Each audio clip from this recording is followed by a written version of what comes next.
welcome back to a new session. In today's session, let's solve a couple of important diagram-based application questions based on the concepts about lens that you have learned in the previous classes. If you haven't watched those videos, please watch those videos, strengthen your fundamentals, and come back to this classroom. So let's begin. Let's pick up question number 12 from your Concise Physics textbook, exercise 5A. State the condition when a lens is called an equiconvex or equiconcave lens. So we know that a convex lens is also known as biconvex lens or equiconvex lens. Why it is known as equiconvex lens? For that, let us consider a convex lens. So as you know, a convex lens is formed by two non-parallel convex surfaces. You can see it is bound by two non-parallel convex surfaces. So it is known as biconvex lens. Bi means two. Why it is known as equiconvex lens? You can see these two convex surfaces are the part of an imaginary sphere, right? This surface 1, convex surface 1 is a part of an imaginary sphere, and the convex surface 2 is again a part of another imaginary sphere. Clear?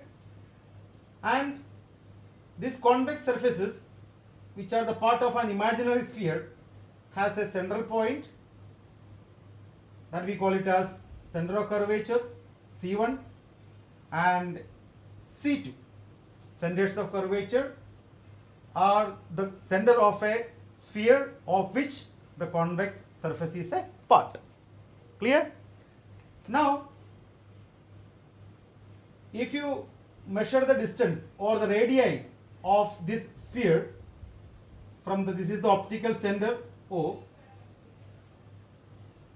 the distance OC1, the linear distance between optical center and center of curvature for a thin lens, we call it as radius of curvature of the convex lens. So it has two radii of curvature. So OC1 is equal to OC2 for a thin lens. So radii of curvature is nothing but it is the radius of an imaginary sphere for which lens is a part. So here for a thin lens, OC1 is equal to OC2.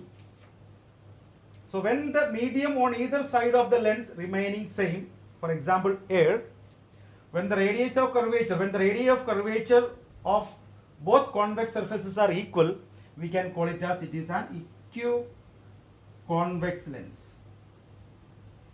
When we call it as an equiconvex lens, when the radii of curvature OC1 and OC2 are equal, we call it as equiconvex lens.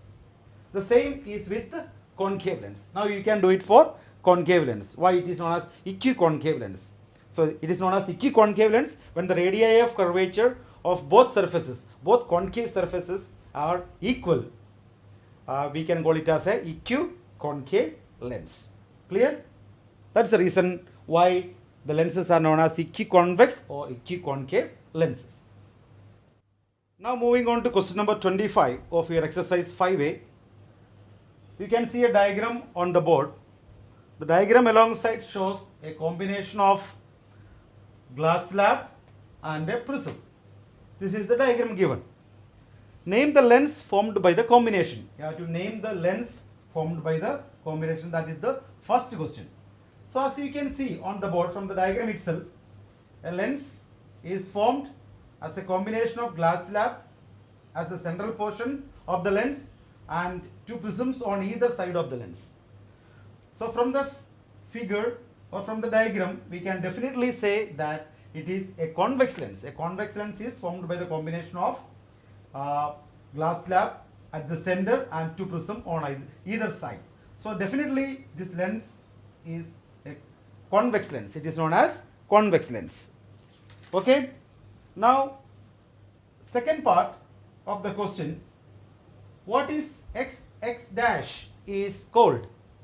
So x dash, as you know, It's a line passing through the center of the glass slab or rectangular glass slab, or it is incidenting normally on a glass slab, passing through the center, passes undeviated. So definitely x dash is known as principal axis. It is known as principal axis. What it is? Principal axis. Okay. Now in the third part, you have to complete this ray diagram showing the path of the incident ray AB after passing through the lens. Now this is the incident ray AB incidenting on the prism which is on the upper part of the lens. So as you know, when a ray of light traveling and incidenting on the prism, when it passes through the prism, it always bends towards the base of the prism. So remember this point, whenever a ray of light passing through a prism, it always bends towards the base of the prism. And also you know it is a convex lens, it is a converging lens. Rays after refraction, it meet at a particular point. So a convex lens has got converging action on incident light. So we can converge the light rays after refraction bends towards the base of the prism. So it is bending towards the base of the prism, or the light rays getting converged and meeting at a point here on the principal axis. Put the arrow mark, don't forget to mention the direction of light rays. Clear?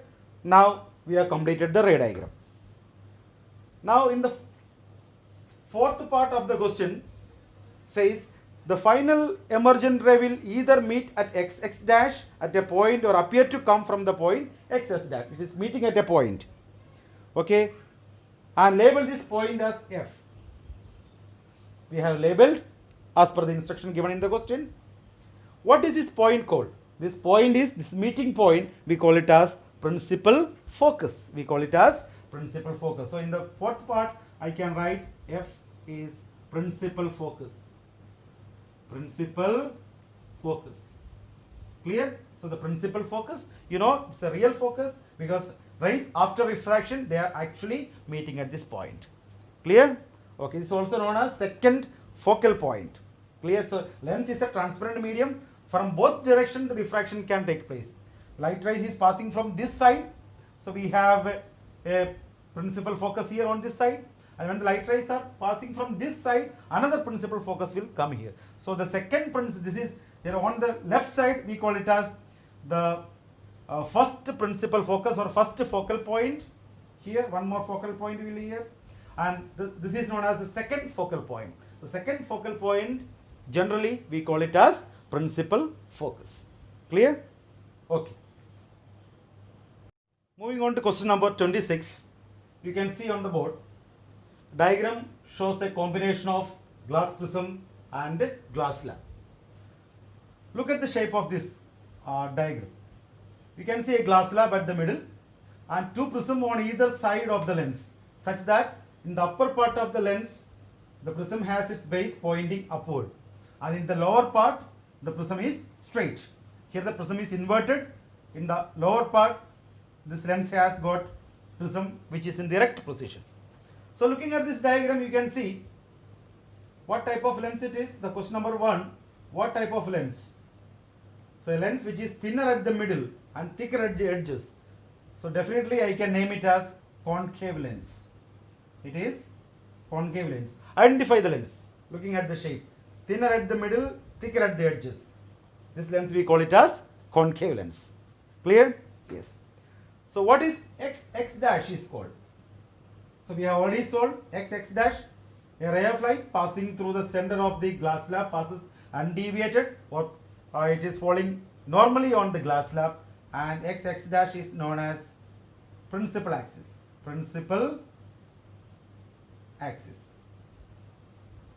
Now in the third part of the question, we have to complete the ray diagram. You can see a parallel ray of light AB is incidenting on this lens.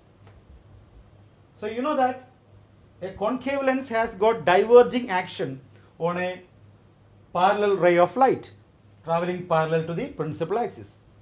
Clear? So it must diverge. Or look at this diagram. When a ray of light traveling through a prism, it always, after refraction, it always bends towards the base of the prism. So after refraction, it will bend towards the base of the prism, or it is diverging. Clear?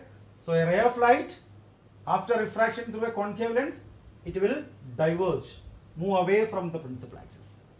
So we have completed the ray diagram. So BC is the emergent ray after refraction from the concave lens, as you can see on the board. Clear? Now the emergent ray either meets or appear to be, for an observer looking from other side of the lens, he feels that this emergent ray is coming from some other point. It is not meeting anywhere, right? So how can you meet it? You just produce it backward. Okay. So you produce it backward with the dotted lines. It will meet at a point here on the principal axis. That point we call it as principal focus. Clear? We name it as F. F is nothing but, it is known as principal focus. So for an observer, the emergent ray is appeared to be diverging from this principal focus. Okay, so that part is over. You got the points? Clear to you? Now moving on to question number 27. You can see a concave lens and a convex lens is given, and two principal foci of the concave lens and convex lens equidistant from either side of the lens, optical center of the lens. This OF1 and OF2 are equal. These are the two principal foci of the concave lens and convex lens. So what you have to do here, you have to complete the ray diagram. As you can see, this is the case number 1. This is the concave lens. I hope you can identify the lens looking at the shape of the lens. Thinner at the middle, thicker at the edges.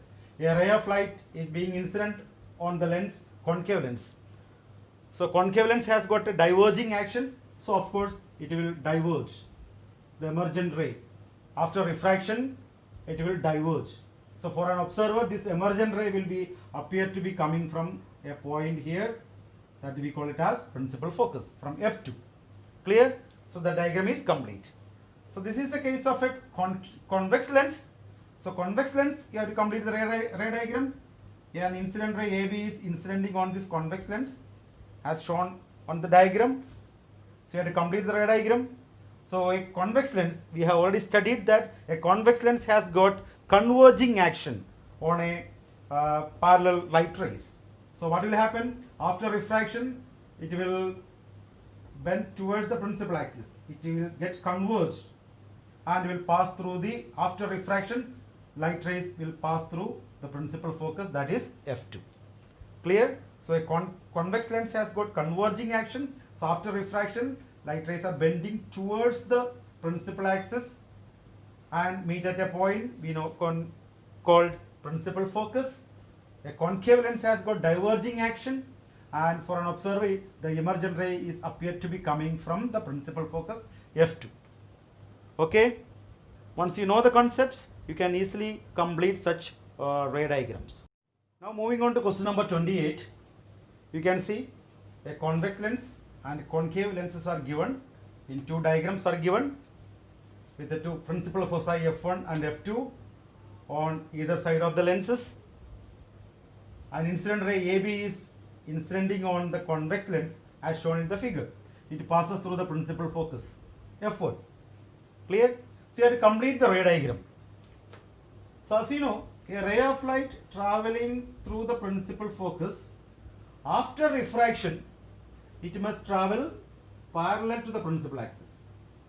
So this must be BC, must be the emergent ray after refraction from the convex lens, and definitely it must travel parallel to the principal axis. So this ray diagram is completed. Okay. Now moving on to the second part. This is a concave lens. AB is an incident ray of light incidenting on the concave lens as shown in the figure. So what happens? AB, after refraction, the ray of light must travel. This is a diverging lens, diverging light rays coming to the lens from different directions. After refraction, this light ray must travel parallel to the principal axis.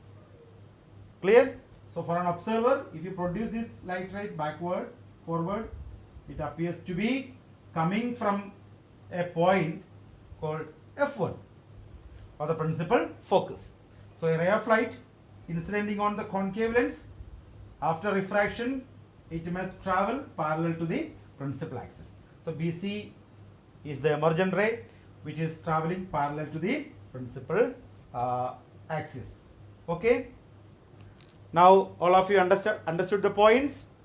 So once you understand the concepts, the basics and fundamentals, the study of physics becomes easy and solving questions become interesting.